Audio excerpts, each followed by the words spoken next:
நல்விருந்தின் நாதனாம் நாமரசத்தின் இனிமை கூட்டுகின்ற ஆயனாம் நாராயணா ஸ்ரீமன் நாராயணா நாராயணா ஸ்ரீமன் நாராயணா நாராயணா ஸ்ரீமன் நாராயணா நாராயண பட்டதிரி உருகும் பரமனா நலம் தரும் நாராயணீயம் அருள் வழங்குமே தினம் நம்மை காக்குமே.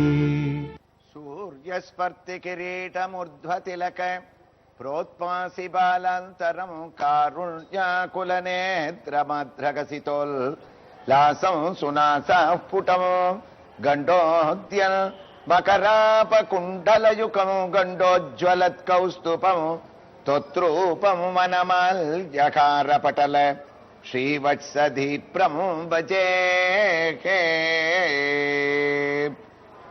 குருவாயூரப்பனுடைய பரமானுக்கிரக விசேஷத்தினாலே சென்னை நங்கநல்லூரில் அமைந்திருக்கக்கூடிய உத்தர குருவாயூரப்பனுடைய திவ்ய தரிசனத்தோடு நாராயணியத்தை நம்ம சிரவணம் பண்ணிட்டு இருக்கோம். நாராயண பட்டத்திரி கேரளாவில் இருக்கக்கூடிய பாரதப்புழாய் ஆற்றங்கரையில் இருக்கக்கூடிய திருநாவாய் என்ற க்ஷேத்திரத்துக்கு பக்கத்தில் இருக்கிற கவ்யூதி மாத்ரே என்ற ஊருக்கு பக்கத்தில் இருக்கக்கூடிய மேல்பொத்தூர் என்ற கிராமத்தில் பிறந்தாராம். திருநாவாய் எம்பெருமானிடத்துல அவருக்கு ஒரு பெரிய ஈடுபாடு. நம்முடைய திவ்ய கஷேத்திரங்கள்ல ஆழ்வார்களால் மங்களாசாசனம் பண்ணப்பட்டு அனுபவிக்கப்பட்ட திவ்ய கஷேத்திரங்கள்ல மலைநாட்டுக்கு என்ன ஒரு பெரிய பெருமைன்னு சொன்ன, மலைநாட்டில் இருக்கக்கூடிய திருவட்டாறு திருவாட்டாரர் என்று அழைக்கக்கூடிய அற்புதமான ஒரு திவ்ய தேசத்துல தான் நம்மாழ்வாருடைய கோரிக்கையை பகவான் பூர்த்தி பண்ணி வச்சு தன்னுடைய சௌசீல்யமான ஒரு குணத்தை காட்டின மலைநாட்டு திருப்பதி என்ற பெருமை திருவட்டாருக்கு உண்டு. அந்த வகையில இந்த நம்மாழ்வார் இந்த எம்பெருமானிடத்திலையும் ஆழங்கால் பட்டு அனுபவித்ததனாலும் திருநாவாய் 9 விதமான யோகிகள் இந்த பகவானை குறித்து தபஸ் பண்ணி 8 பேர் மறைய 9வது யோகி அந்த 8 பேர் இருக்கிற இடம் தெரியலையேன்னு தான் கலங்க ஆரம்பிக்க நாவாய் முகுந்தன் அவருக்கு திவ்ய தரிசனத்தை கொடுத்து 8 பேரும் அந்தர்யாமியாக மறைஞ்சிண்டு மேல தன்னை சோஸ்திரம் பண்றதை காமிச்சு இவரையும் அவர்களோடு சேர்த்து நவயோகிகள் அங்க வந்து பகவானை குறிச்சு தபஸ் பண்றதுனால திருநாவாய் என்ற ஒரு பேரும், பின்னாடி பட்டத்திரி நினைச்சுக்கிறார் நாவன்மையை கொடுக்கக்கூடிய பகவான் இவன், அங்க இருக்கக்கூடிய தாயாரோட அவளை பிரார்த்தனை பண்றவன் அவளுக்கு அந்த ஒரு நாவன்மையானது கிடைக்குமா, அதனாலையும் திருநாவாயின்னு பேரு. அந்த திருநாவாய் எம்பெருமானிடத்துல ஆழங்கால் பட்டு அவனை தன்வந்திரி ஸ்வரூபமாகவே கூட அங்க இருக்கிறவா வர்ணிச்சிருக்கா. அப்படிப்பட்ட அந்த திருநாவாய் கஷேத்திரத்துக்கு பக்கத்துல கவ்யூதி மாத்ரே புனருபரிணவ கிராமனாம் நிஸ்வதாம் நீ பெரிய வியாக்கியானத்துக்கு கர்த்தா இவர், அதிபதி மாதிரி நிறைய படிச்சவர் நாராயண பட்டத்திரி. மேல்பொத்தூர்னு அவர் ஊர் பேரு திருநாவா பக்கத்துல. அத மேல்பொத்தூரை எப்படி சொல்றார் அவர், உபரி உபரினா சமஸ்கிருதத்துல மேல்னு அர்த்தம், நவன புதுசுன்னு அர்த்தம், கிராமம்னா ஊர்னு அர்த்தம். புனர் உபரி நவ கிராம நாம்னி ஸ்வதாம்னி. மேல்பொத்தூர்ன்ற ஒரு ஊர்ல நான் தர்மிஷ்டாத் பட்டதந்திராத் அகிலம் அதிபதோர் மாத்ருதத்தத் விஜேந்திராத், தர்மிஷ்டராக இருக்கக்கூடிய மாத்ருதத்தர் என்ற ஒரு மீமாம்சை முதலிய அழகான அந்த படிப்புகளை படித்த மீமாம்சைக்கு அதிபதியான மாத்ருதத்தர் என்றவருடைய பிள்ளையா நான் பிறந்தேன் என்றாராம். ஆச்சரியமா இருக்கும். நமக்கு நாராயண பட்டத்திர பத்தியே நமக்கு தெரியாது, தேடி கண்டுபிடிச்சு ஒரு ஸ்லோகத்தை எடுத்துட்டு வந்திருக்கோம். இவர் அந்த ஸ்லோகத்துக்குள்ள என்ன சொல்றாரு, எங்க அப்பா பேர் மாத்ருதத்தர், அவர் ஒரு பெரிய பண்டிதர், தர்மிஷ்டர், பல தர்ம காரியங்களை பண்ணியிருக்கார், திருநாவாய் எம்பெருமானிடத்துல என்ன கொண்டு போய் காமிச்சவர் அவர் தான், அப்படிப்பட்டவருடைய பிள்ளையா நான் பிறந்தேன்னு சந்தோஷப்படுறேன்னு அப்பாவை பத்தி அந்த ஸ்லோகத்துல சொல்லியிருக்காராம். இந்த தகவல் நமக்கு தேவையான தோணக்கூடாது. பட்டத்திரியனுடைய தர்ம சிந்தனையை நம்ம பாராட்டணும்.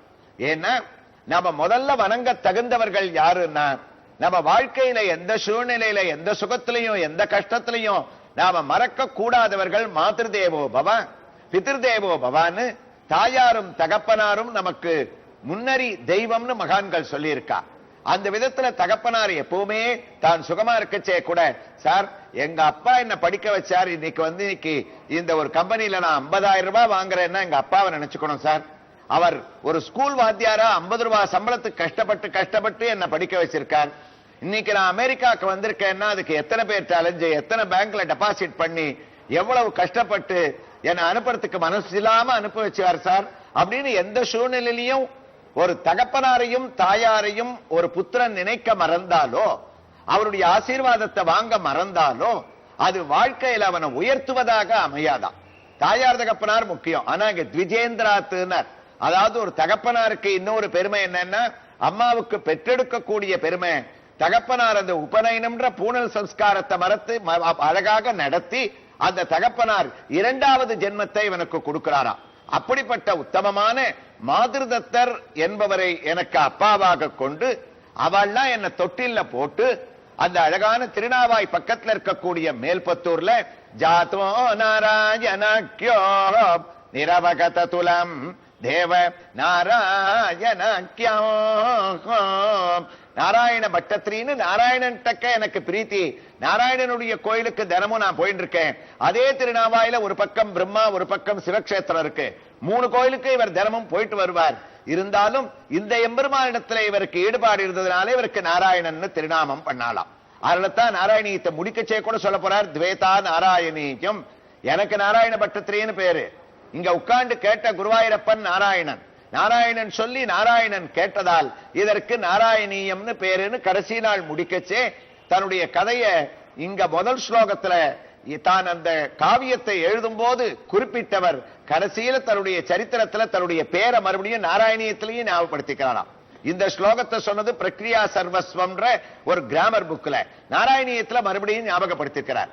அப்படிப்பட்ட பிறந்த இந்த நாராயண பட்டத்திரி அவர் குருகுல வாசத்தை அச்சுத பிஷோரடின்ற ஒரு குருவனிடத்துல போய் கத்துண்டாராம். அப்படி கத்துக்கச்சேயும் எல்லாம் சுவாமின பத்திர வைபவங்கள், வேதங்கள், தர்மசாஸ்திரங்கள், புருஷ சூக்தங்கள், அந்த எம்பெருமான தரிசிக்க வேண்டிய ஒரு முறைகள்.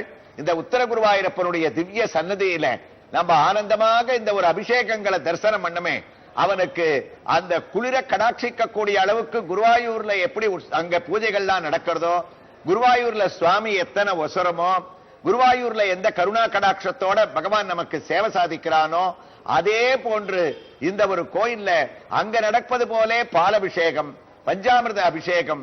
இங்க இந்த சுவாமிக்கு அதை விட அதிகப்படியாக தயிர், அங்க இருக்கக்கூடிய தேன் எல்லாத்தையும் சேர்த்து நம்ம மன கஷ்டத்தை நீக்கிறதுக்காகவும் நமக்கு சர்வாலங்கார பூஷிதனாக அனுபவம் கொடுத்து நமக்கு அனுகிரகம் பண்றதுக்காகவும் அதனுடைய வேத மந்திரங்களுடைய ஒரு தாத்பரியத்துக்காகவும் அபிஷேகத்துல அவனை தரிசனம் பண்ணவாளுடைய மனக்குறை நீங்குவதற்காகவும் என்னென்ன மந்திரங்கள்லாம் உச்சாரணம் பண்றாளோ எப்படியெல்லாம் அப்படி அவனை நம்ம அனுபவிக்கிறோமோ அதே பாவத்துல இந்த அவனுடைய குருவான அச்சுத பிஷோரடி வேதங்கள், தர்மசாஸ்திரங்கள், எம்பெருமானை வழிபட வேண்டிய முறைகள் எல்லாத்தையும் பல வருஷ காலம் சொல்லி கொடுத்தாராம்.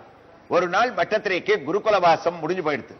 அப்ப பட்டத்திரி அந்த குரு கூப்பிட்டார், ஏ நாராயண பட்டத்திரி, உன்னோட குருகுலவாசம் படிப்பு எல்லாம் முடிஞ்சாச்சு. வியாக்கரணங்கள்ல இருந்து மீமாம்ச வேத தர்மசாஸ்திரங்கள்லாம் இந்த சின்ன வயசுலயே நீ கத்துட்ட.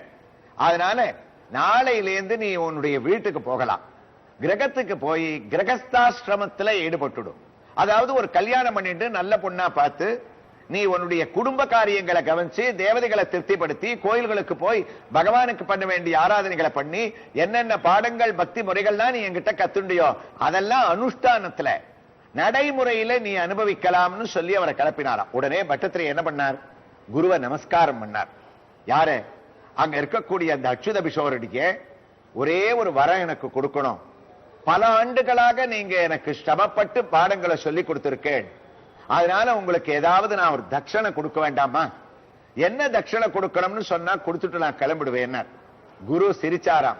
அப்பா, ஒரு உயர்ந்த குருவுக்கு ஆச்சாரியனுக்கு ஒரு சிஷ்யன் பிரதிபலனா எந்த தட்சணையும் கொடுக்க முடியாதுடா. நாம வாழக்கூடிய இடத்துல நமக்கு ஒரு குரு அமையறது கஷ்டம். அவ நல்ல விஷயங்களை சொல்லி கொடுக்கிறது கஷ்டம். அதை கத்துட்டு நம்ம பாராயணங்கள்ல இந்த உத்தர குருவாயூரப்பனுடைய திருக்கோயில பார்த்தோம்னா கூட மாசம் ஒரு வியாழக்கிழமையில இங்க ஒரு குருவை வச்சு கத்துண்டு நாராயணியத்தை தவறாம இங்க பாராயணம் பண்ணிட்டு இருக்கா பல பேர். அப்ப நாம இருக்கக்கூடிய இடத்துல ஒரு குரு கிடைச்சு அதை கத்துண்டு அதை மற்றவர்களுக்கு பிரயோஜனம் படும்படியாக பகவத் அர்ப்பணம் பண்ணலாமே தவிர நீ எனக்கு என்ன தட்சணையை கொடுத்து ஈடாகும்? பரவாயில்ல, நீ சொன்னதே எனக்கு சந்தோஷம், கிளம்புனாராம். இருந்தாலும் இந்த பட்டத்திரி விடல. குரு பாதத்தை பிடிச்சிட்டார். இல்ல நீங்க ஏதாவது ஒரு தட்சணை வாங்கிக்கணும், அதை கொடுக்காம என்னால கிளம்புறதுக்கு மனசு வரல சொல்லணும்னார். குரு கோபம் வந்துருத்தான். அச்சுத பிஷோரடி கேட்டார், ஏ மேல்பத்தூர், அப்ப உன்னால என்ன தட்சணை கொடுக்க முடியும்னு சொல்லு. நீ என்ன கொடுக்க முடியும்ன்றது தெரிஞ்சுட்டு அது போருமா போராதான்னு நான் சொல்றேன். எவ்வளவு பணம் கொடுக்க போறேன்? இல்ல வஸ்திரமா கொடுக்க போறியா, சொர்ணமா கொடுக்க போறியா, என்ன கொடுக்க போறேன்னு சொல்லுனார். பட்டத்திரி சொன்னதை கேட்ட குருவுக்கு பெரிய அதிர்ச்சி ஏற்பட்டுதான். அவரிடத்துல சொன்னார், எனக்கு ஆச்சாரியன் தாங்கள் உங்களுக்கு எந்த பணத்தையும் வஸ்திரத்தையும் ஒரு திரவியத்தையும் கொடுத்து அது உங்களுக்கு ஈடாகாதுன்றது எனக்கு நன்னா தெரியும். நான் மனசுல தட்சணைன்னு நினைச்சுன்றது என்ன தெரியுமா சொல்லுன்னார் குரு. அப்ப பட்டத்திரி சொன்னார், என்னுடைய குருவான தாங்கள் வாதரோகத்தால பீடிக்கப்பட்டிருக்கேன். அதாவது உங்களுக்கு ஒரு பெராலிட்டிக் ஸ்ட்ரோக் வந்து அந்த ஸ்ட்ரோக்ல இருந்து மீள முடியாம நீங்க தவிச்சுட்டு இருக்க. இருந்தா கூட உங்களுக்கு இருக்கிற இந்த 50 சிஷ்யால் நாங்க காலம்பர உங்களை ஸ்நானம் பண்ண வச்சு உங்களுக்கு புது வஸ்திரங்களை எல்லாம் உடுத்தி ஆகாரத்தை ஊட்டி இதோ இந்த ஆசனத்துல கொண்டு உங்களை உட்கார வைக்கிறோம். அப்ப நீங்க உட்கார்ந்த பாவத்திலேயே பல மணி நேரம் சிஷ்யர்களான நாங்கள்லாம் கடத்தேறணும்ன்றதுக்காக எங்களுக்கு உங்க சரீரத்தில் இருக்கக்கூடிய சிரமத்தையும் கஷ்டத்தையும் பார்க்காம, ஏன்னா வாய் பேச முடியுமோனோ, உடம்பு தானே முடங்கி போயிருக்கு, அதனால எங்களுக்கு இவ்வளவு சிரமத்திலையும் உட்கார்ந்தே பாடங்களை சொல்லி கொடுத்திருக்கேன். அப்படிப்பட்ட ஒரு அப்ப அதுக்கு என்ன பண்ணணும்ன்ற, என்ன தட்சணை கொடுக்கணும்? அப்ப பட்டத்திரி சொன்னாராம், நான் உங்களை இந்த வாதரோகத்தோட விட்டுட்டு போறதுன்றது ஒரு சிஷ்யன் பண்ணக்கூடிய காரியம் இல்ல. குரு இவ்வளவு நல்ல குணத்தோட கத்து கொடுத்திருக்கச்சே நான் இப்படி வாதரோகத்தோட நான் விட்டுட்டு போகலாமா? அதனால நீங்க எனக்கு ஒரு அனுகிரகம் பண்ணணும். அது என்ன அனுகிரகம்? தயவு பண்ணி உங்க வாதரோகத்தை எனக்கு ஆவாகனம் பண்ணி கொடுத்துடணும். அதை அப்படியே நீங்க டிரான்ஸ்பர் பண்ணிடணும். இதை ஏன் தெரியுமா கேட்கிறேன்? நீங்க அதை பண்ணிட்டேன்னா நீங்க ரோகம் குணமாகி நன்னா நடக்க ஆரம்பிச்சிடுவேள். இன்னும் ஒரு 10 பேருக்கு அதிகமா நீங்க பாடங்கள்லாம் சொல்லிக் கொடுக்கக்கூடிய சக்தி, மற்றவாளை எதிர்பார்க்காத ஒரு சிந்தனை உங்களுக்கு தானாவே இந்த உடம்புல வந்துடும். அதனால எனக்கு அனுகிரகம் பண்ணணும்னா குரு சிரிச்சாராம். இது என்னடா இது வேடிக்கையா இருக்கு, நீ கேட்டனேன்னு இந்த வியாதியை நான் கொடுத்தேன்னு வச்சுக்கோ, கிராமத்துல இருக்கிற கொஞ்சம் நஞ்ச நல்ல பேர் கூட எனக்கு இருக்காதுப்பா. எல்லாரும் என்ன சொல்லுவான், என்னையா குரு இவர் எப்போ ஒரு சிஷ்யன் கேட்க போறான்னு காத்திருந்தார், கேட்ட உடனே வியாதி எடுத்து கொடுத்துட்டாரு. குரு ஞானத்தை கொடுக்கலாம், பகவானுடைய தரிசனத்தை காட்டலாம், அதுக்குன்னு தன் சிஷ்யனுக்கு ஒரு வியாதியை கொடுக்கறதா? நீ அடக்கத்தோட கேட்கிற, ஒத்துக்கிறேன். ஆனா இந்த வியாதியை நான் தானம் பண்றதுக்கு உனக்கு ஒத்துக்கவே மாட்டேன். ஏன்னா நான் எந்த கஷ்டத்தை படுறனோ அதே கஷ்டத்தை தானே நீ அனுபவிப்ப. அந்த கஷ்டம் உனக்கு வரலாமா? வேண்டாம், நீ கேட்டதே எனக்கு திருப்தியா இருக்கு, கிளம்புனார். அப்ப பட்டத்திரி விடலையாம். குருவனிடத்துல சொன்னார், நீங்க எனக்கு இந்த வியாதியை கொடுக்கறதுனால நீங்க கஷ்டப்பட்ட மாதிரி நான் படமாட்டேன். ஏன் தெரியுமா? எனக்கு எத்தனையோ டாக்டர்ஸ் எல்லாம் தெரியும். நீங்க ஆச்சார சிரேஷ்டரா இருக்கிறதுனால வியாதியை நீங்க இன்னொருத்தர்கிட்ட போய் காட்ட மாட்டேன், எனக்கு மருந்து மாத்திரை எல்லாம் சாப்பிட மாட்டேன்னு நினைக்கிறேன். நான் அப்படி இல்லை. இந்த வியாதியை வாங்கிட்டா கேரளால எவ்வளவோ ஸ்பெஷலிஸ்ட் இருக்கா, அவாட்ட காமிச்சு என்னுடைய வியாதியை தீர்த்துப்பேன். அதனால உங்களுக்கு எனக்கு வித்தியாசம் இருக்கு, தயவு பண்ணி கொடுக்கணும்னார். குரு சிரிச்சார். அந்த வியாதி அவருக்கு கொடுத்தாரா இல்லையா அப்படின்னு நாளைக்கு உத்தர குருவாயூரப்பன் கோயில்ல இருந்து மீதி சரித்திரத்தை நம்ம கேட்கலாம்.